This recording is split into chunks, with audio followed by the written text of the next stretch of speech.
zinadu waa dayn waxaa laga wadaa haddaad nin tahay ood zinaysato waxay ka go'an tahay gabadhaada iyo xaaskaaga iyo reerkaaga waa dayn marka inta deymood ood qabtid nin walowba u fiirso way ka go'an tahay walidaalika waxaa sugan nin waxaa jiray baa la yidhi dadkii hore ka mid ah oo saalixoo aad u wanaagsan waa qiso kitaabada ay culimmadu ku qoraan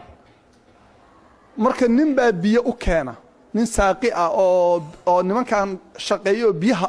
dhura baa biyo u keena cidduu biyo u soo arooraa ninkan culimada ah saalixa ah waa nin wanaagsan culimo yaan dhihin albaabku ka furaa markuu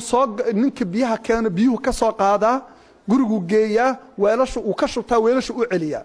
maalintii dambe ninkii wuu baxay suuqu aaday ninkii baa biyihii keenay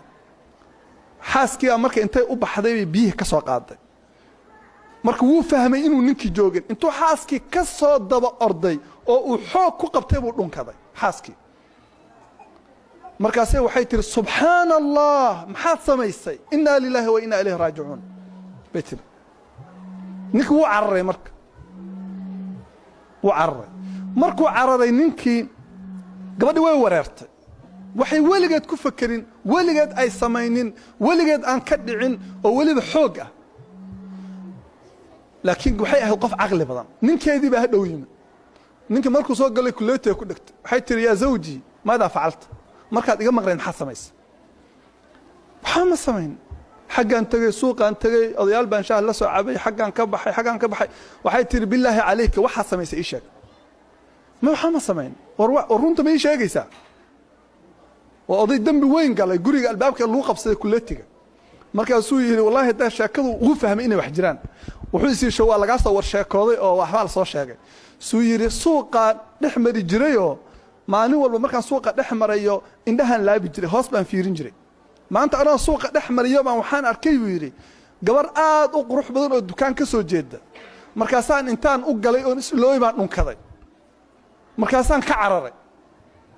markaasay waxay tiri anaa haddee layga gooyo ogow dhunkashadii u fiirsada waxaad ogaataan ikhwaani suuqa haddaad naag ku dhunkato gurigaagaa lagu dhunkan xaaskaaga iyo carruurtaada ogow gabdhahaaga haddaad suuqa naag ku daawato ku fiiriso gabdhahaaga iyo xaaskaagaa la daawan waa dayn maxay dhihi jireen saxan ku gud saan ku gud haddaad dhunkasho ku istaajiso waa la dhunkan haddaad zinaysato waa la zinaysan haddaad taabato waa la taaban adugu ama badso ama yarayso walidaalika ilahi wuxuu leeyahy tabaaraka wa tacaala azaani laa yankixu ilaa zaaniyatan aw mushrika wazaaniyatu laa yankixuha ilaa zaanin ninka zinaystay ma guursada naag aan zinaysanin naagta zinaysatayna ma guursatay nin aan zinaysanin waxyaabaha mujtamaca ka dhacaya u fiirsada carruurta waxa ku dhacaya u fiirsada dadka waxa ku dhacaya u fiirsada inta badan waa dayn ay reerku qabaan weeye qof reerka ka mid aha dhibka soo jiiday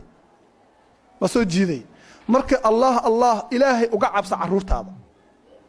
haddaad xifdidid dumarka iyo gabdhaha raggu dhaleen raggu way xifdin gabdhahaaga iyo xaaskaaga ilaahay baa kuu ilaalin